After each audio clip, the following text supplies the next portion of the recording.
Selamat datang di channel Artikel View. Dukung channel ini dengan cara like, komen, dan subscribe. Jangan lewati iklannya ya bosku, agar kami semakin semangat. Terima kasih. Episode 187, Kisah seorang CEO muda yang berpura-pura culun. Kamu selalu menganggap Kauri sebagai jalang, berpikir bahwa dia memiliki hubungan yang tidak jelas denganku, jadi aku menunjuk dia untuk bekerja sama dengannya, tetapi dalam sebenarnya, aku itu tidak ada hubungannya dengan dia, dan kamu, di sisi lain, melakukan pekerjaan yang menyeluruh dengan bertindak seperti jalang. Imam berkata dengan jijik, "Apa maksudmu?" Sofia menggertakkan giginya dan berkata, dia telah menyerahkan martabatnya untuk melakukan ini, tetapi dia tidak berharap Imam mengatakan itu. "Apa maksudmu?" Imam mencibir, "Tidak masuk akal. Dasar jalang, aku merasa kotor." Setelah berbicara, Imam langsung menutup pintu. Sofia sangat marah. Dia sengaja berpakaian sangat seksi, tubuh yang menjulang seharusnya memiliki perlawanan terhadap pria, tapi Imam sebenarnya mengira dia kotor. "Imam, keluarlah dan bicaralah dengan jelas." Sofia menendang pintu dengan marah dan berteriak keras. Imam membuka pintu dengan wajah dingin. Dia menegur, "Sofia, jika kamu terus mempermalukan dirimu sendiri, aku akan meminta keamanan untuk menyeretmu. Apakah kamu ingin masalah ini diketahui seluruh kota? Jika masalah ini menyebar, semua orang di Bandung akan memperlakukannya sebagai perempuan jalang, apalagi menikah dengan keluarga kaya. Dia khawatir tidak ada pria yang mau mendekatinya lagi." "Kakak Imam, maafkan aku akan segera pergi." Sofia berkata dengan malu-malu. Imam menggelengkan kepalanya tanpa daya, gen seperti apa yang dimiliki keluarga Wijaya. Andika seperti ini, dan Sofia juga seperti ini. Dia memiliki temperamen yang besar dan pemalu. Hal besar apa yang bisa dia lakukan? Setelah meninggalkan tempat Imam berada, Sofia memanggil Andika dan memarahi Andika, karena jika bukan karena perhatian Andika, bagaimana dia bisa begitu malu? Andika terkejut mengetahui bahwa Sofia ditolak oleh Imam. Masuk akal bahwa Sofi jauh lebih buruk daripada Kauri.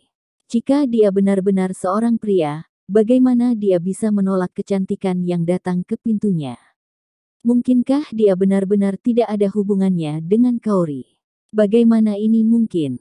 Jika Kauri tidak mengkhianati tubuhnya, mengapa Imam harus menunjuknya menjadi penanggung jawab? Andika tidak dapat memahaminya, dan dia juga tidak dapat memahaminya.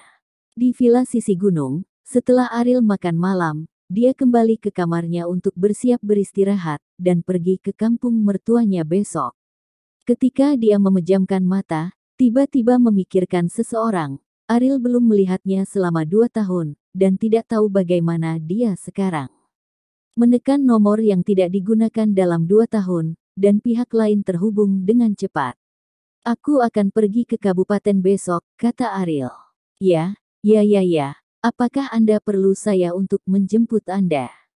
Suara di ujung telepon itu jelas sangat bersemangat. Ariel ragu-ragu untuk sementara waktu. Berkata, "Oke, aku akan segera siap." Menutup telepon, dan Ariel menutup matanya dan beristirahat.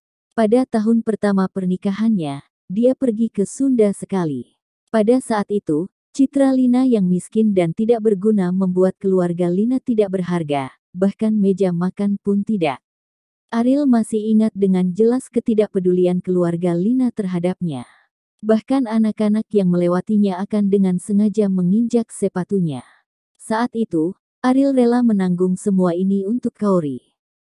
Dalam keadaan dia tidak diterima oleh semua orang, ketika Ariel sedang nongkrong di Kabupaten Sunda, dia bertemu dengan seorang pemuda yang sederhana.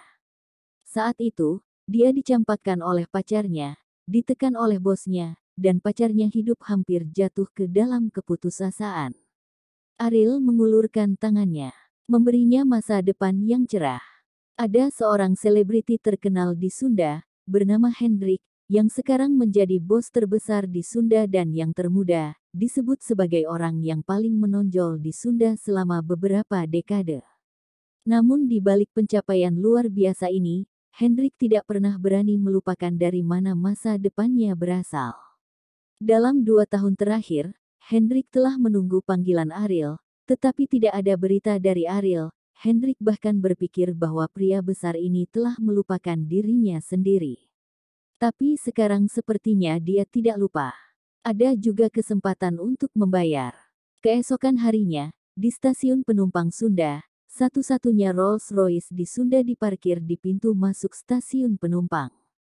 Semua orang tahu bahwa mobil ini milik Hendrik, sehingga orang-orang yang menonton penasaran, mengapa Hendrik datang ke tempat seperti stasiun penumpang, dan jika itu adalah seseorang yang pantas untuknya datang untuk menyambutnya secara langsung, pria besar macam apa itu? Akankah dia? Akhirnya, di mata semua harapan, seorang pemuda rendah hati berjalan ke mobil. Seorang pria besar seperti Hendrik benar-benar turun dari mobil dan membukakan pintu untuknya, tapi dia tercengang oleh orang-orang yang menonton kesenangan itu. Orang macam apa ini? Dia benar-benar meminta Hendrik untuk menyambutnya, dan bahkan Hendrik harus membukakan pintu untuknya. Lihatlah usianya, dia berusia 20-an, apakah dia begitu kuat? Tampaknya lebih kuat dari Hendrik. Apakah itu dari Sunda? Suara-suara diskusi terdengar di kerumunan, dan banyak orang baik mengambil foto saat masuk ke dalam mobil dan mempostingnya ke lingkaran teman dengan takjub. Di dalam mobil, Hendrik tampak sedikit tertahan, meskipun dia sekarang adalah orang paling terkenal di Kabupaten Sunda, dia tidak berani lancang di depan Ariel. Bahkan pengemudinya sangat terkejut, memikirkan bos besar itu, bahkan orang-orang dari keluarga resmi, sangat jarang melihat Hendrik. Selain itu, orang-orang itu berteriak satu demi satu di depan Hendrik, dan tidak berani bersikap tidak sopan. Tapi sekarang, pemuda ini membuat Hendrik begitu terkendali, pria besar macam apa ini, pengemudi tidak bisa membayangkannya. Tuan Ariel Wibowo, saya sudah lama tidak melihat Anda. Saya pikir Anda telah melupakan saya, kata Hendrik kepada Ariel dengan gelar kehormatannya. Kamu baik-baik saja sekarang, kamu bepergian dengan memakai Rolls-Royce, dan juga mempunyai sopir pribadi, kata Ariel sambil tersenyum. Tuan Hendrik menyalakan atomisasi kaca depan dan belakang untuk menghindari. Pengemudi melihat situasi di kursi belakang. Karena dia tahu bahwa Ariel adalah orang yang rendah hati. Tuan Ariel, tanpa bantuan Anda, saya masih tidak tahu kemana saya akan berkeliaran hari ini, kata Hendrik. Aku baru saja memberimu sejumlah uang. Itu semua tergantung pada kemampuan pribadimu untuk berkembang hingga hari ini. Sejujurnya, aku cukup terkejut. Apa yang dikatakan Ariel adalah perasaannya yang sebenarnya. Saat pertama kali bertemu Imam, rasakan saja kejatuhannya. Ada bayangan dirinya sendiri, jadi Ariel memberinya kesempatan, tetapi dia tidak menyangka Hendrik bisa berkembang ke titik di mana dia sekarang seperti ini. Ini mungkin penyisipan pohon keberuntungan yang tidak disengaja. Di Bandung, Ariel sengaja mengolah Rehan selama 3 tahun, tetapi pada akhirnya, kinerja Rehan sangat mengecewakannya. Untungnya, dia mengenal Bimo. Jika tidak, kemampuan Rehan tidak akan dapat mendukung Bandung sama sekali. Tuan Ariel Wibowo, Anda memberi saya kesempatan, tentu saja saya harus mengambilnya dengan baik, kata Hendrik.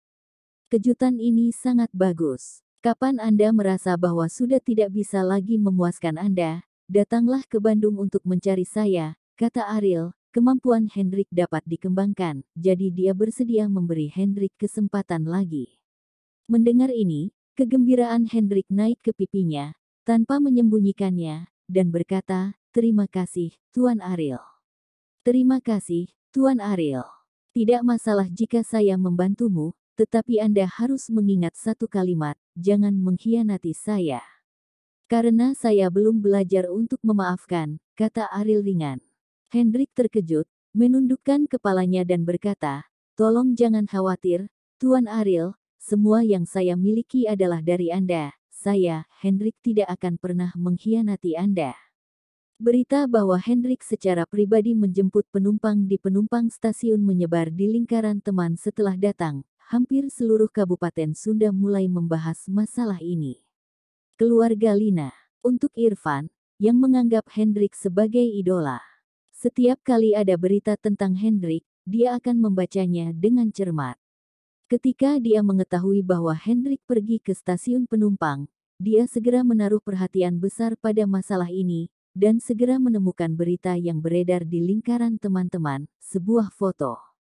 Apa yang kamu lihat? Melihat Irfan menatap telepon, Nirmala berkata sedikit tidak puas. Irfan menyerahkan telepon kepada Nirmala dan berkata, "Hari ini, Hendrik pergi ke stasiun penumpang untuk menjemput orang secara langsung, dan masalah ini segera didiskusikan. Saya tidak tahu pria besar apa yang datang, tetapi Hendrik sebenarnya bertanya dia untuk bertemu dengannya secara langsung." Nirmala tahu betul siapa Hendrik. Setelah mendengar kata-kata Irfan, dia sangat terkejut. Sayang sekali orang-orang di foto itu hanya bisa melihat sebagian punggung mereka. Melihat ke belakang, dia cukup muda, apakah dia lebih kuat dari Hendrik? Kata Nirmala. Irfan tidak tahu apa yang sedang terjadi, tetapi menurut temperamen dan cara Hendrik melakukan sesuatu, jika bukan karena seseorang yang sangat penting baginya, sangat mustahil untuk bertemu dengannya secara langsung. Mungkin dia orang besar dari luar kota, kata Irfan. Bersambung.